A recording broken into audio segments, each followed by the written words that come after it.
Hello friends, नमस्कार दोस्तों। ये वीडियो बना रहा हूँ मैं अभी।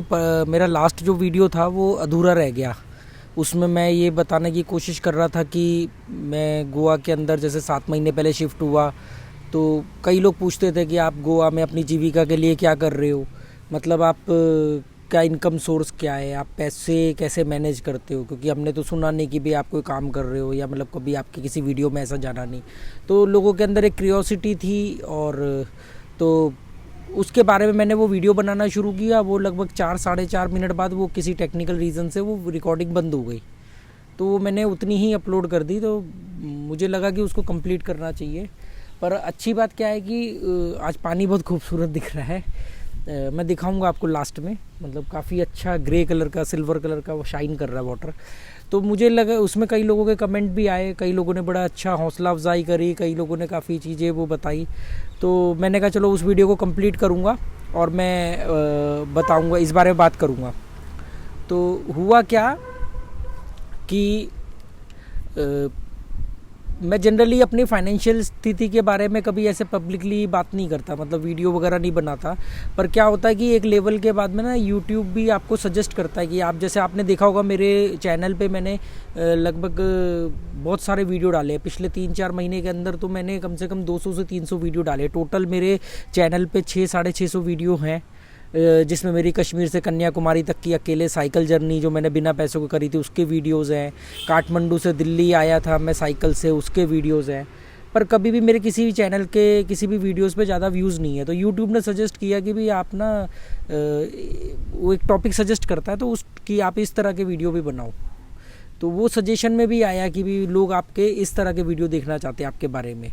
तो मैंने कहा ठीक है। और यूट्यूब का रीज़न क्या है वो भी मैं आपको बता दूंगा कि यूट्यूब के कहने पे मैं ऐसा क्यों कर रहा हूँ, सजेशन पे ऐसा क्यों कर रहा हूँ। और लोग तो क्वेश्चन पूछ ही रहे थे, तो मैं क्या करता था, इंडिविजुअल लोगों को कमेंट करता था उनके कमेंट के नीचे कि मैं ये कर रहा हूँ, मैं वो कर रहा हूँ। पर मैंने कहा ठीक है, यूट्यूब का भी सजेशन आया और मैंने यूट्यूब को क्यों इतना सीरियसली लिया वो भी मैं आपको बताता हूँ। तो पहले तो जैसे दोस्तों आपको मालूम है कि भी मैंने आपको बताया हुआ है कि भी मैं 7 महीने पहले गोवा शिफ्ट हो गया। और उसके पीछे की मेरी आइडियोलॉजी थी कि मैंने कई साल पहले चाणक्य नीति में एक बात पढ़ी थी। और एक चाणक्य नीति में पढ़ने के साथ साथ एक पढ़े लिखे दिमाग की समझ यही है कि आपको ऐसी जगह पे रहना चाहिए जहाँ पे शुद्ध हवा हो, शुद्ध पानी हो, प्रदूषण कम हो, लोग थोड़े से अब भीड़ भड़का कम हो, लोग अपने आप में सुलझे हुए हों, लोगों के अंदर ईमानदारी की रेशो थोड़ी सी ज़्यादा हो। पूरी तरह तो कोई भी ईमानदार नहीं होता, ना पूरी तरह कोई बेईमान होता है। तो उस हिसाब से उन इन पैरामीटर्स के ऊपर मैंने गोवा को चुना। पर कहीं ना कहीं तो मैंने शिफ्ट होना ही था। शिफ्ट होने का रीज़न मैंने आपको बता दिया, पर गोवा को चुनने का भी मैंने आपको रीज़न बता दिया। इसकी शुरुआत हुई थी 2017 से। मैंने 2017 में अपना बिज़नेस बंद कर दिया। जो लोग मुझे जानते हैं उनको पता है कि मेरा एक अच्छा खासा बिज़नेस था दिल्ली में, और ठीक ठाक सा मैं कमा रहा था। अभी तक मैंने जितने भी बिज़नेस किए हैं मैं लगभग उन सभी बिज़नेस में सफल रहा।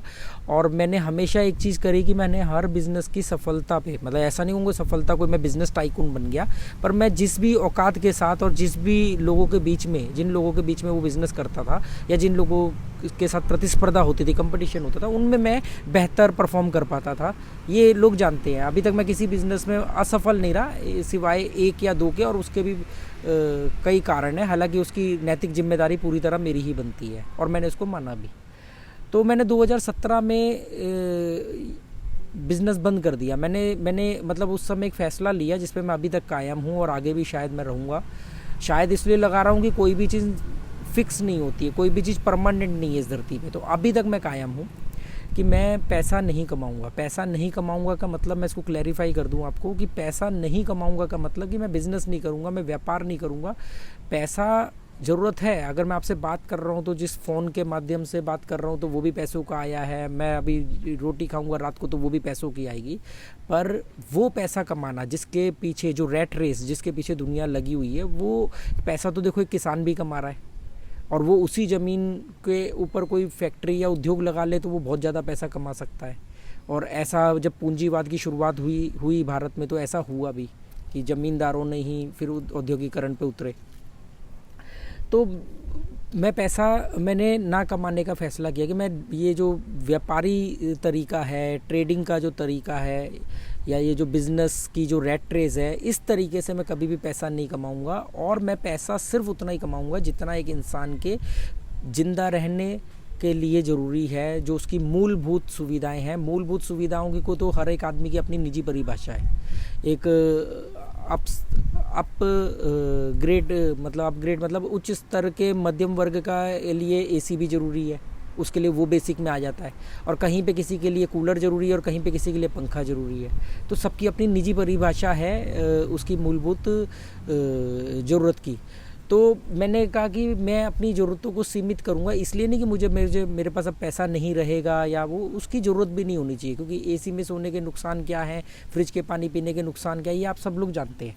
तो मैंने कुछ चीज़ों को डिसाइड किया कि हम क्या क्या नहीं करेंगे। चक्कर क्या है, लोगों को ये तो सब करते रहते हैं कि क्या करना है, ये नहीं पता रहता कि नहीं करना है। तो मैंने अपने जीवन में पहले तो ये डिसाइड किया 2017 में कि मुझे क्या नहीं करना है। तो मैंने उसकी शुरुआत करी। तो मैंने सबसे पहले अपना व्यापार बंद किया, और अभी तक 2017 सितंबर से लेकर के अभी तक मैं अपने उस फैसले पे कायम हूँ।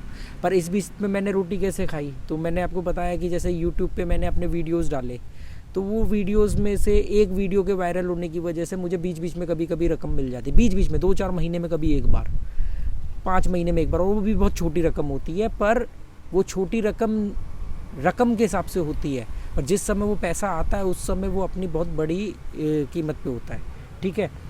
ऐसे ही मैंने अपने घर को खाली करके साथ वाले घर को किराए पे लिया और अपने घर में एक पीजी खोला, क्योंकि मुझे एक ऐसी बिज़नेस चाहिए था जिसमें कि मुझे ट्रेडिंग ना करनी पड़े, मुझे लोगों के साथ डील ना करनी पड़े, जो व्यापार में होता है कि पहले अरे भाई साहब आप हमारा माल बेचो, फिर आप माल बेचते हो, फिर वो आपको उधार देते। बैंक जैसे करता है, बैंक आपको पहले प्रमोट करता है कार लोन, आपको ज़बरदस्ती कार का लोन दे देता है। फिर अगर ज़रा से आपकी परिस्थिति डामाडोल होती है, फिर वही बैंक आपकी कार नीलाम भी कर देता है। तो वो वाले ट्रैप से या उस तरीके के माइंडसेट से मैंने कहा मैं भी ऐसे ही बन जाऊंगा। तो मैं उससे निकलने के लिए मैंने फैसला किया, पीजी खोला। फिर वो कोविड वगैरह की वजह से पीजी अच्छे चले, दूसरा पीजी भी खोला, फिर दोनों पीजी एकदम बंद करने पड़ गए कोरोना की वजह से। तो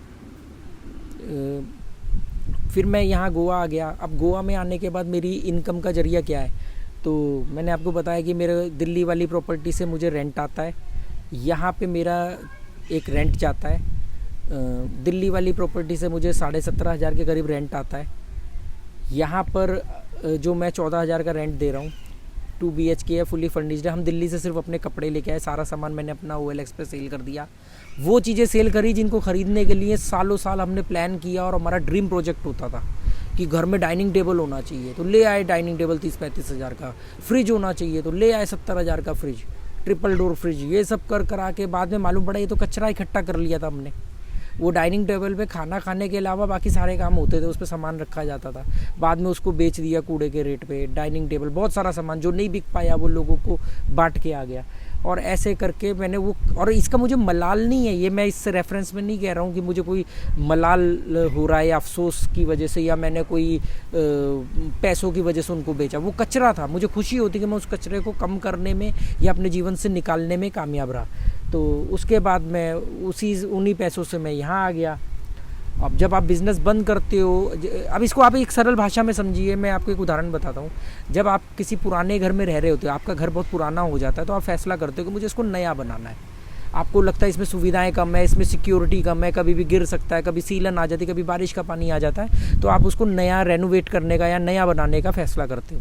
तो जब आप फैसला करते हो और जब उस फैसले को इम्प्लीमेंट करते हो, तो आप पहले अपना पुराना मकान तोड़ते हो। अब पुराना मकान टूट रहा है, तो पुराना मकान टूटने में भी 1-2 महीने लगते हैं, धीरे धीरे करके उसको तोड़ा जाता है, फिर मलबा हटाते हैं, फिर ज़मीन प्लेन होती है, फिर उसमें नींव खोदी जाती है। नींव खोदने पे तो लगता है कि यार इसके ऊपर तो अभी 3 मंजिल मकान था, हमने उल्टा 1 मंजिल नीचे खोद दिया।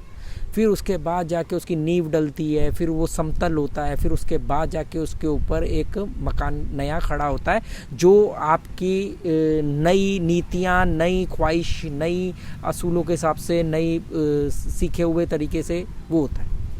अब आप इसमें ध्यान दीजिए, पुराना मकान तोड़ने का शुरुआत करने से लेकर नए मकान का कंप्लीट बन जाने से उस घर में शिफ्ट होने तक के जो बीच के प्रोसेस है ना, वो बहुत बहुत अनकंफर्टेबल होता है। और उसी अनकंफर्टेबल की वजह से लोग अपने पुराने मकान नहीं तोड़ते हैं कि अरे यार बहुत झंझट हो जाएगा, दिवाली पे आप पेंट कराते हो आपको मालूम है कितना बड़ा झंझट हो जाता है। ये तो सिर्फ पेंट की बात है। ऐसे ही जब आप अपनी पुरानी ज़िंदगी को अलविदा कहते हो और अभी नई ज़िंदगी स्टैंड नहीं होती तो उसके बीच में एक प्रोसेस चलता है। ये वो प्रोसेस है। पुरानी ज़िंदगी को मैंने पहले तो 2017 में अलविदा कहा। उस 2017 से लेकर के अब तक वो पुरानी ज़िंदगी को तोड़ने में मैं कामयाब रहा। अब नई ज़िंदगी का गठन शुरू हो रहा है, अब वो बनेगी। जब वो बन जाएगी तो चीज़ें बहुत खुशनुमा हो जाएंगी। और सच बताऊं तो खुशनुमा अभी भी है। अगर आप भौतिकतावादी नज़रिए को छोड़ दो तो आप देखो कि मैं कहाँ रह रहा हूँ। मैं गोवा के अंदर पंजिम या मीरामार के अंदर एक भीड़ भड़क्के वाले इलाके में फ़्लैट लेके नहीं रह रहा हूँ। मैं एक गोवा के अंदर एक छोटे से गांव के अंदर रह रहा हूँ, जिस गांव के अंदर 150 घर है, जहाँ गांव में तकरीबन लोग हमें जानते हैं और सब कम बात करते हैं। कोई दोस्त के नाम पे, मेरे दोस्त कौन है इस समय मेरे, अगर मैं बात करूँ तो मेरे दोस्त कौन है, यहाँ मैं अकेला पड़ा हूँ। मुझे कभी कोई आए थे मिलने, उन्होंने कहा यार आप घर से बाहर ही नहीं निकलते, आप तो होमसिक हो जाओगे।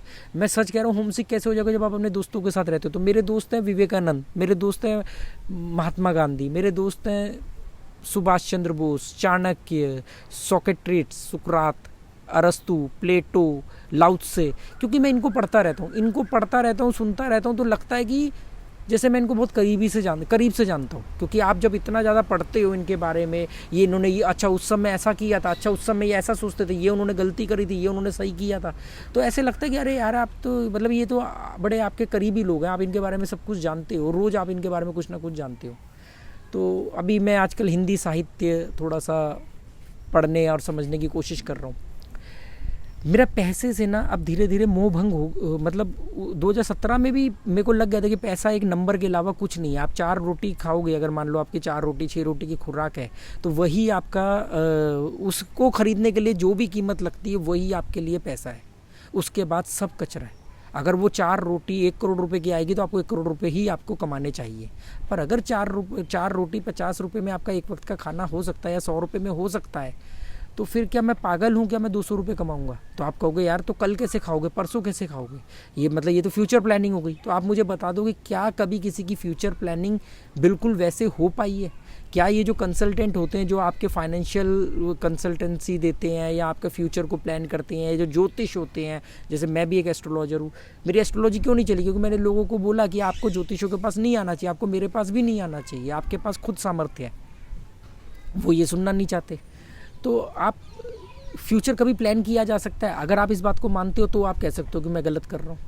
फ्यूचर कभी प्लान नहीं किया जा सकता। क्या मैंने कभी प्लान किया था मैं गोवा में आऊँगा? कभी मैंने प्लान किया था? या जी अभी देखो कोरोना की वजह से सरकारी आंकड़ा है कि 4 लाख से ज़्यादा लोग मर गए। क्या उन लोगों ने प्लान किया था कि अचानक एक ऐसा तूफान आएगा और वो सब मर जाएंगे? 35,000 के लगभग बच्चे ऐसे हैं जिनके माता पिता दोनों की मौत हो गई है, ये सरकारी आंकड़ा है। 70-80 हज़ार बच्चे ऐसे जिनके माँ या बाप में से एक की डेथ हुई है।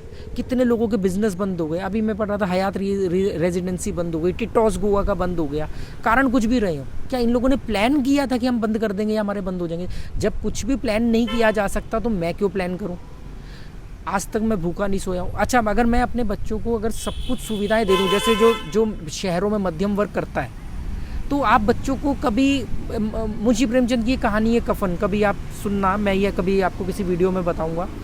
तो उसमें जो वो समाज का जो इस हिस्से के ऊपर वो कहानी लिखी गई है, क्या बच्चे वो महसूस कर पाएंगे? क्योंकि आपके बच्चों ने तो जब जो डिमांड करी वो पूरी हुई। जब उन्होंने कभी भूख देखी ही नहीं, उन्होंने कभी पैसों को या किसी चीज़ के लिए तरसना या उस चीज़ के लिए एफर्ट करना सीखा ही नहीं। आपने तो सीधा ला के उनकी झोली में दे दी। तो मेरे बच्चे आज वो पहलू सीख पा रहे हैं। मेरे बच्चे स्कूल नहीं जाते इसलिए मेरा खर्चा कम है। क्यों? क्योंकि एक स्कूल ने मेरे बच्चे को निकाल दिया और दूसरे स्कूल को मैंने अपने जीवन से निकाल दिया। मेरे दोनों बेटियों का केवी में एडमिशन हुआ था, उनको टीसी की ज़रूरत थी। गोवा वाले केवी ने कहा बिना टीसी के हम आपके बच्चे का नाम काट देंगे। दिल्ली के सेंट थॉमस स्कूल ने मेरे बच्चों का टीसी नहीं दिया। वो कह रहे आपके 70,000 रुपये आउटस्टैंडिंग है, आप वो दोगे तभी आपका बच्चे का टीसी रिलीज़ करेंगे। हमने उनको 150 मेल भेज दी। हमने उनसे कहा आपने हमसे लाखों रुपया फ़ीस ली है, सालाना फ़ीस ली है, इतने सालों से लिए, एक A4 साइज़ का कागज़ अगर आप दे दोगे तो किसी की पढ़ाई नहीं कर। उन्होंने कहा नहीं। अगर एक प्रिंसिपल इतना वेल एजुकेटेड हो करके अगर उनकी ये सोच है या उनके जो सिस्टम है, उन्होंने जो सिस्टम बनाया उनकी ये सोच है, तो फिर ऐसा सिस्टम मुझे नहीं चाहिए। तो उन्होंने टीसी नहीं दिया, तो गोवा वाले केवी स्कूल ने मेरे बच्चे का नाम काट दिया। दूसरी बेटी का जो मेरा केवी में एडमिशन था उसका मैंने कटवा लिया। मैंने कहा नहीं, ऐसे सिस्टम में ऐसी अगर पढ़ाई आपको इतना मटेरियलिस्टिक बना देता है कि कोई मरे कोई जिए किसी की कोई, मैंने कहा पढ़ाई क्या है, स्कूल में क्या सिखाएंगे, एक शिक्षा सिखाएंगे तो वो मैं सिखाऊंगा अपने बच्चों को, मेरी जिम्मेदारी है। मैं आज अब उनकी होम स्कूलिंग शुरू करके बैठा हूँ। अभी तक हमारी 14-15 क्लासें हो चुकी हैं। लगा कि यार ये वीडियो बना के वीडियो यूट्यूब पे डालेंगे तो उससे क्या होगा कि कल को कोई माँ बाप या किसी बच्चे को वो समझ में आए, तो हो सकता है कि जो बातें मैं अपने बच्चों को सिखा रहा हूँ, आप उनको गलत तो ठहरा ही नहीं सकते, आप वो वीडियोस देखोगे तो अगर वो सही बातें किसी के काम आ सकती है तो ठीक है, नहीं तो भैया सर्टिफिकेट ही तो नहीं होगा ना मेरे बच्चों के पास। बाकी तो एजुकेशन शिक्षा होगी ना, मैं पढ़ाई की नहीं शिक्षा की बात कर रहा हूँ। तो वो चीज़ मैंने शुरू करी। अभी लोग हालांकि उसको डाइजेस्ट नहीं कर पा रहे, उनकी मजबूरी है क्योंकि उनके बचपन से कंडीशनिंग ही ऐसी हुई है कि बिना सर्टिफिकेट के पढ़ाई किस काम की। मतलब आप ये कहना चाह रहे हो कि दुनिया का सबसे बेस्ट स्कूल आपको के बच्चे को पढ़ाए या बेस्ट टीचर आपके बच्चों को पढ़ाए, बस वो ये कह दे कि इसका प्रमाण नहीं मिलेगा, आपको एक सर्टिफिकेट नहीं मिलेगा, तो आपको नहीं, फिर नहीं चाहिए। आपको नॉलेज चाहिए या नॉलेज का प्रमाण पत्र चाहिए। ये फैसला तो देखो सबका अपना निजी फैसला है, तो वो है। और यहाँ एक यूट्यूब के लिए मैं बताना चाह रहा था कि यूट्यूब में मैंने कभी भी पैसा कमाने के लिए यूट्यूब पे नहीं आया था मैं। मुझे कई लोगों ने बोला कि आपने कश्मीर से कन्याकुमारी या काठमांडू से दिल्ली साइकिल यूट्यूब चैनल चलाने के लिए कराई। मैं हंसता था, मतलब मुझे अजीब सा लगता था कि कोई आदमी अपनी ज़िंदगी कैसे खतरे में डाल देगा। 4000 किलोमीटर कश्मीर से कन्याकुमारी साइकिल चलाई बिना पैसों को यूट्यूब का चैनल उठाने के लिए। और कमाल की बात है उसमें से किसी भी वीडियो पर 100-200 से ऊपर व्यूज़ नहीं है। आज 1 साल हो गए उस जर्नी को कंप्लीट किए हुए। काठमांडू से दिल्ली वाली जर्नी के अंदर एक भी वीडियो पे कोई भी व्यूज़ नहीं है, और मतलब कमाल की बात हो गई। तो ऐसे ही लोगों ने बोला कि, पर क्या हुआ कि यूट्यूब ने बीच बीच में कभी कभी पैसे दिए। जैसे मैं कश्मीर से कन्याकुमारी जा रहा था तो यूट्यूब ने मुझे एक घर में पैसे नहीं थे, अचानक मेरे को फ़ोन आया कि यूट्यूब से 26,000 रुपये आए हैं। तो मैंने कहा ठीक है। तो अभी मेरी कोशिश ये थी कि चलो ठीक है, हो सकता है हम जो चीज़ें वैसे भी शेयर कर रहे हैं, यूट्यूब नहीं हो पैसे नहीं भी देगा ना, तो भी एक प्लेटफॉर्म है, मैं अपनी बात लोगों तक रख पा रहा हूँ। पर अगर उसके वो पैसे दे रहा है तो ये एक एक्स्ट्रा एडवांटेज है, क्या पता यही वो सोर्स हो। तो अभी क्या हुआ, गोवा आने के बाद 2-3 छोटी पेमेंट आ गई। अभी 4 महीने से नहीं आई है क्योंकि मेरे व्यूज़ ज़्यादा नहीं आते हैं। तो यूट्यूब ने सजेस्ट किया कि आप इस तरह की आप वीडियोज़ बनाओ, आप अपने फाइनेंशियल्स के बारे में बताओ, इनकम के बारे में बताओ, लोग आपके लाइफ के बारे में जानना चाहते हैं। यूट्यूब का एक सजेशन आया, वो एक रेफरेंस देता है इस टाइप के वीडियो बनाने का। तो मैंने कहा ठीक है, वैसे बना लेते, लोग वैसे भी तो पूछते ही हैं, तो वो वीडियो बनाते हैं, तो हो सकता है उससे पैसे आ जाएंगे तो अच्छी बात है, नहीं तो कोई बात ही नहीं। जिंदा रहने के लिए जितने पैसे चाहिए उतने इंतजाम हो जाते हैं। कभी 1-2 दोस्त हैं अच्छे, वो सपोर्ट कर देते हैं, और जो नहीं दे रहे हैं वो भी अच्छे हैं, क्योंकि मैंने मतलब ये नहीं कह रहा कि वो मेरे लिए थोड़ी कमा रहे हैं।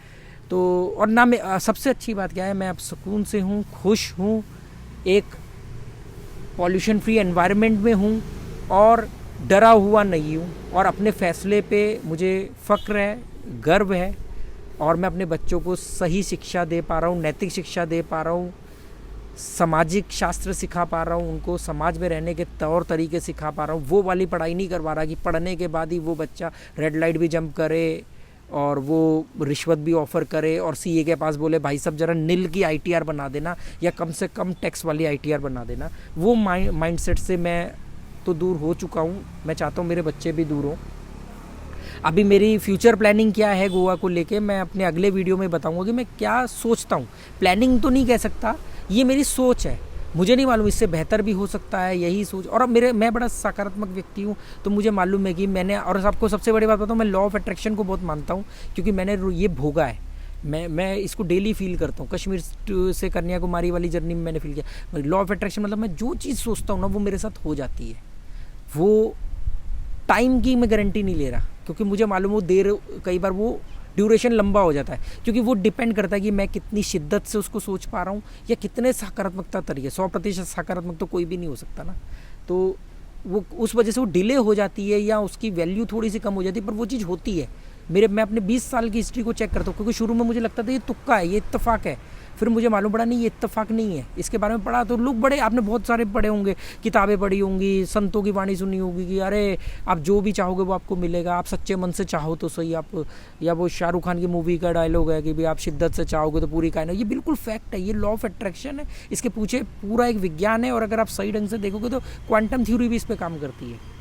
तो और ये तो मैं थ्योरी या किताब की तो बात ही नहीं कर रहा, ये तो मैं डेली फील करता हूँ। मैंने प्लान, ये मेरे इस समय मेरी उंगली जहाँ हाथ जा रही है नज़र, ये सामने चपोरा फोर्ट है। आज से 3 साल पहले जब मैं पहली बार गोवा आया था तो चपोरा फोर्ट पे आया मैं अपने दोस्त के साथ, वहाँ पे बैठ के जब इसी डायरेक्शन में मैं देख रहा था तो मैंने कहा कितना प्यारा नज़ारा है, यहाँ पर घर होना चाहिए, अपने परिवार के साथ रहना चाहिए। कमाल की बात है, मैं गोवा आया और मुझे इत्तेफाक से इसी जगह पे होटल मिला। इसी जगह पे होटल मिलने का जब मैंने किराए पे घर ढूंढा तो वो उसी चपोरा फोर्ट के उसी डायरेक्शन के ऊपर घर निकला। मतलब मैं इसको अब बताऊं किसी को तो कोई कहेगा चमत्कार है या इत्तेफाक है। ना ये चमत्कार है ना ये इत्तेफाक है, वो सोचा गया वहाँ पे खड़े होकर, जो सपना था वो सपने की प्योरिटी थी। और आप देखो, ये भी हो सकता है मैं चपोरा फोर्ट के उस तरफ वागटर या अंजुना साइड में भी रह सकता था, मैं सियोलिम साइड में क्यों रह रहा हूँ। मैंने इसी तरफ देखा क्योंकि सनसेट इसी तरफ होता है। हम शाम के टाइम आए थे, मैंने कहा यार इस एरिया में घर होना चाहिए, फैमिली के साथ रहना चाहिए। आज मैं अपने डॉगीज़ के साथ में यहाँ घूमता हूँ। ये पीछे का आप एरिया देख रहे हो, अभी आपको दिखाता हूँ मैं पूरा एरिया। ये देखो आप, ये जो है ना, अभी थोड़ा सनसेट हो रहा है तो लाइट का थोड़ा सा प्रॉब्लम हो सकता है। तो ये पीछे ना चपोरा फोर्ट है, आपने कई मेरे वीडियो में देखा होगा। तो वो चपोरा फोर्ट और उसी तरफ रहना, ये अपने आप में ही एक बड़ी कमाल की बात है। तो ये सेटिंग बिगड़ गई मेरे ट्राइपॉड की, पर चलो मेन अपनी बात वैसे भी कंप्लीट हो गई है। तो अब मैं इस वीडियो को यहीं ख़त्म करता हूँ, थोड़ा लंबा भी हो गया। पर अगले वीडियो में मैं ये बताऊँगा कि मैं क्या सोच रख रहा हूँ। प्लानिंग नहीं, मतलब कि प्लानिंग का मतलब तो ये होता है ऐसे करूँगा और ऐसे हो गया, मतलब 2+2=4, ये प्लानिंग होती। प्लानिंग नहीं कर रहा हूँ मैं, पर ये है कि एक आइडियोलॉजी, एक सोच है। हो गई तो ठीक है, नहीं हुई तो हो सकता है उसमें भी कोई अच्छा ही भला होगा, उसमें कोई अच्छी बात ही होगी, इसलिए नहीं हुई तो कोई टेंशन नहीं है। पर मैं वो बताऊंगा कि मैं क्या चीज़ कर रहा हूँ। अभी रह गई बात इनकम वाली, तो मैंने आपको बता दिया कि इनकम जो है, कभी कभार कोई कंसल्टेंसी का पेमेंट आ जाता है, कभी कभार कोई वो रेंट के डिफरेंस तो थोड़ा बहुत आ जाता है 2-4 हज़ार रुपये का, 2-2.5 हज़ार 3 हज़ार का। और कभी यूट्यूब ने शुरू में हेल्प कर दी, और कभी कोई फ्रेंड है वो हेल्प कर देते हैं। तो कोई वो नहीं है। और मुझे मालूम है कि मेरे पास ये जो मटेरियलिस्टिक, जो फाइनेंशियल, जो सबसे ज़्यादा माना जाता है ना, ये बहुत ज़्यादा आएगा, क्योंकि मुझे अब इसकी ज़रूरत नहीं है, मुझे इसकी कदर नहीं है। मुझे तो टेंशन होती है ये सोच करके कि अगर ज़्यादा पैसे आ गए तो उसको संभालेंगे कैसे। ठीक है, थोड़े बहुत आए किसी कईयों के देने हैं उनके दे देंगे, जो लोगों ने हेल्प करी है उनके वापस कर देंगे। पर उसके बाद तो कचरा है ना, फिर वही होगा कि महंगे कपड़े, महंगे ये सामान खरीद लो, वो सामान, वो बड़ी बहुत सिरदर्दी है। सामान खरीदो, मतलब कार खरीदना एक सपना, फिर कार को के इंटीरियर का दूसरा सपना, फिर कार के बाद में उसको रख रखाव अलग सपना। अब कार पुरानी हो गई, अब मालूम पड़ा जी उसका अपग्रेड वर्जन आ गया, अब एक और टेंशन। तो वो बहुत हमारे दिमाग की क्षमता है 60 से 65 हज़ार विचार 24 घंटे में आने का। सोचो कितने विचार हम मेटलिस्टिक चीज़ों पे खर्च कर देते हैं, जिसमें से आपको हैरानी होगी 70 से 80 विचार तो हमारे पास्ट और फ्यूचर के होते हैं। वर्तमान के विचार तो हम बात ही नहीं करते, मतलब एट प्रेजेंट की तो हम बात ही नहीं करते। तो कहीं कोई टेंशन नहीं है, कन्फ्यूज़न नहीं है, और सब कुछ ओके है। उम्मीद करता हूँ ये इन्फॉर्मेशन या जो भी कुछ आप इसको कहो आपके काम आएगी। और मैं अगले वीडियो में अपनी क्या आगे की सोच रहा हूँ वो बताऊँगा, और जो भी बीच बीच में लगेगा कुछ भी। अभी तो थोड़ा लॉकडाउन है यहाँ पे, ज़्यादा हम लोग कहीं जा नहीं रहे, बीचेस सारे बंद हैं, तो मेरे पास ज़्यादा कुछ आपको दिखाने के लिए है नहीं। पर साउथ गोवा की तरफ हम अभी गए थे, उसके मैंने 2-3 वीडियो डाले हैं। और इस समय मौसम अच्छा है। चलो okay, thank you, bye bye.